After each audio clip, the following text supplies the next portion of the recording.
Pemirsa TVRI Papua Barat yang diberkati Tuhan, Shalom. Jumpa kembali dalam program Cahaya Mansinam. Dalam program kali ini yang akan kita dedikasikan untuk peringatan hari ulang tahun 166 tahun Pekabaran Injil di Tanah Papua. Kita akan membahas topik yang sangat menarik, yaitu Injil dan Adat. Dan untuk membahas materi yang penting ini, bersama-sama dengan saya di studio sudah ada dua narasumber yang luar biasa. Kita akan sapa Bapak Pendeta Peter Tauran. Selamat datang Bapak. Shalom. Shalom Bapak. Bapak Pendeta Peter Tauran sebagai gembala di Gereja Bethel Indonesia, Jemaat Dok 4 Manokwari. Puji Tuhan. Dan juga bersama-sama saat ini ada Bapak Pendeta Nonit Babol. Bapak selamat datang. Terima kasih. Shalom.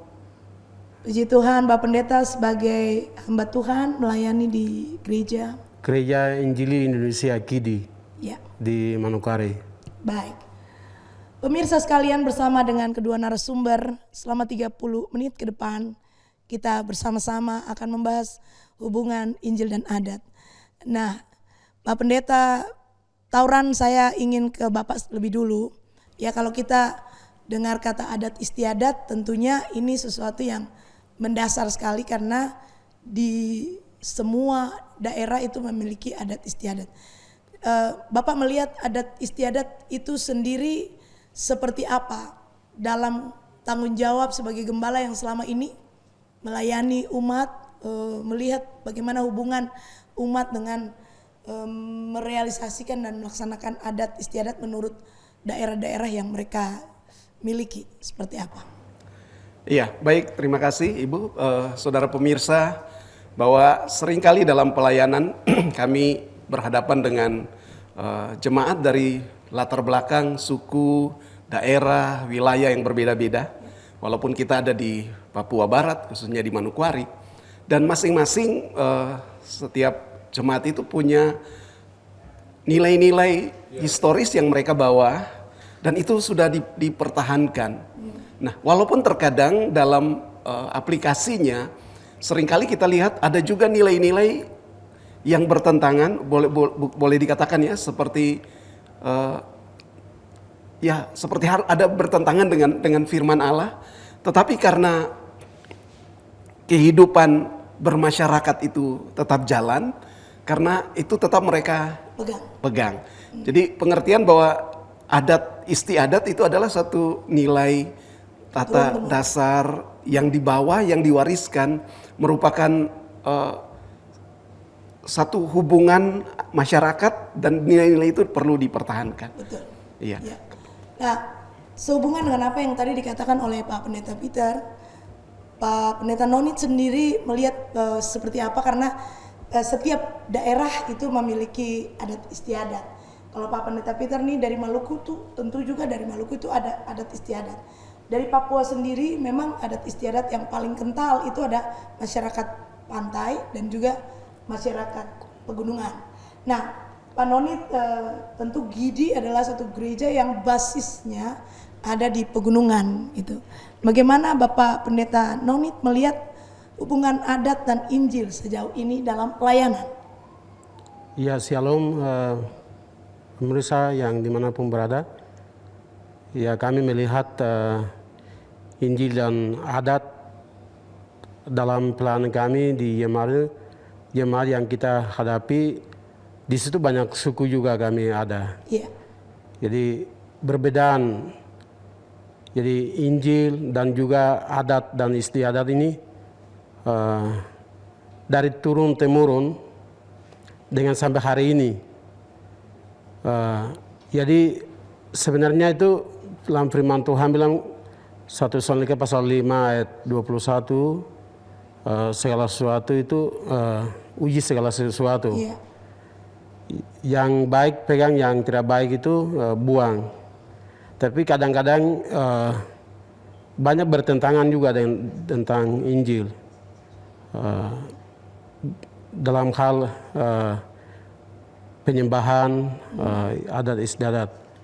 Kita sudah jadi anak Tuhan juga, tapi hal-hal yang tidak kompromi, yang dilarang oleh Tuhan, banyak hal yang kita lakukan, praktik-praktik klub itu. Jadi sebenarnya bagus adat istiadat itu kita tidak bisa lupa,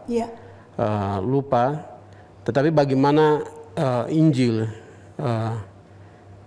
Jadi firman Tuhan banyak sekali berbicara dalam Kisah Para Rasul dan juga Kejadian pasal 29, 26 bagaimana Sarah berbicara tentang keluar dari adat istiadat. Jadi saya pikir adat istiadat itu sangat penting juga, tapi bagaimana Injil itu yang penting akan mempengaruhi semua hal. Jadi yang lain kita tinggalkan, tapi hal-hal yang baik itu yang kita terima. Iya. Jadi pemirsa tadi ada bagian ayat firman Tuhan tadi yang Bapak Pendeta Noni sampaikan bahwa sebagai umat milik Tuhan ketika Injil itu datang dalam kehidupan kita, tentu kita sudah memiliki dan memegang adat istiadat, tetapi haruslah kemudian diperhatikan apakah adat istiadat yang kita pegang ini sesuaikah atau tidakkah dalam penilaian Injil itu sendiri. Yang baik kita pegang, yang tidak baik itu harus kita siap untuk menanggalkan. Nah, Pak Pendeta Pit, ini memang kan juga agak tidak mudah bagi saya ketika orang berkata dalam tanda kutip tadi harus meninggalkan adat ya karena memilih Injil. Tapi bagaimana Bapak melihat bahwa melalui adat ini Injil bisa menerobos sehingga adat itu, karena kita melihat itu tatanan nilai turun temurun yang dipakai untuk menjaga tatanan kehidupan sosial ya, sehingga tidak terlalu ada perbedaan yang tajam, tapi bagaimana ini bisa dikolaborasi, apakah ini sesuai dengan firman Tuhan sendiri. Silakan Pak. Iya, baik Ibu.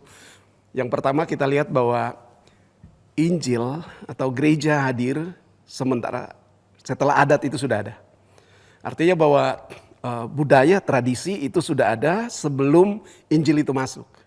Nah, tetapi ada nilai-nilai budaya yang mengikat sebagai suatu pola kehidupan yang mengatur seluruh kehidupan. Jadi ada istilah kebenaran yang universal.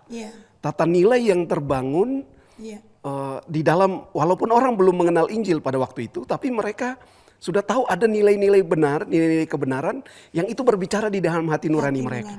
Nah, seringkali ini yang menjadi dasar sehingga ketika orang firman atau Injil itu masuk dan ketika orang berbicara tentang firman, mereka tetap mempertahankan nilai-nilai dasar tadi yang tadi saya boleh katakan sebagai kebenaran yang universal itu.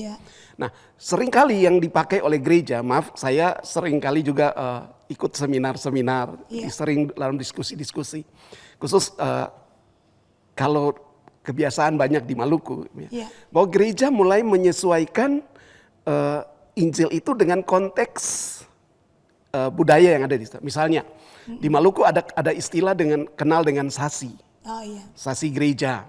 Nah, sasi itu sebetulnya itu kalau kembali bahwa itu adalah satu nilai yang dibawa supaya jangan ada orang yang mencuri. Ada sasi adat, gitu ya. Nah, tapi sebenarnya kalau ditarik ke belakang, latar belakang sebelum gereja ada. Artinya nilai-nilai agama tanah boleh dikatakan seperti itu.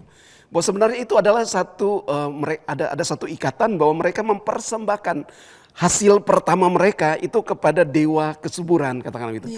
Kepada leluhur yang harus mengecap dulu hasil pertama. Ya dalam konteks mungkin mereka pikir yang paling berkuasa. Karena pada saat itu orang belum mengenal Tuhan. Mereka tahu ada sesuatu yang berkuasa, yang dianggap berkuasa dan mulia. Dan mereka mempersembahkan itu. Jadi orang belum ambil sesuatu, mereka kasih dulu. Sampai misalnya buah itu jatuh sampai busuk. Bagi mereka, itu mereka persembahkan. Baru kemudian mereka ambil. Nah, nilai-nilai itu kemudian gereja masuk dan mempertahankannya. Tidak ada yang salah soal itu. Tapi yang penting bagaimana menghindari orang supaya jangan mencuri. Tapi ada hal-hal yang esensi yang sudah melenceng, misalnya orang kalau minum ambil air, harus bayar dulu air sasi gitu ya, kalau di sana untuk petik buah dia harus siram lagi. Nah ini sudah masuk kepada yang namanya penyembahan berhala. Sudah pada level itu sebenarnya. Kemudian misalnya soal hari ketiga, hari ke-7 ya itu sebenarnya kan dibawa dari agama tanah. Tapi kemudian waktu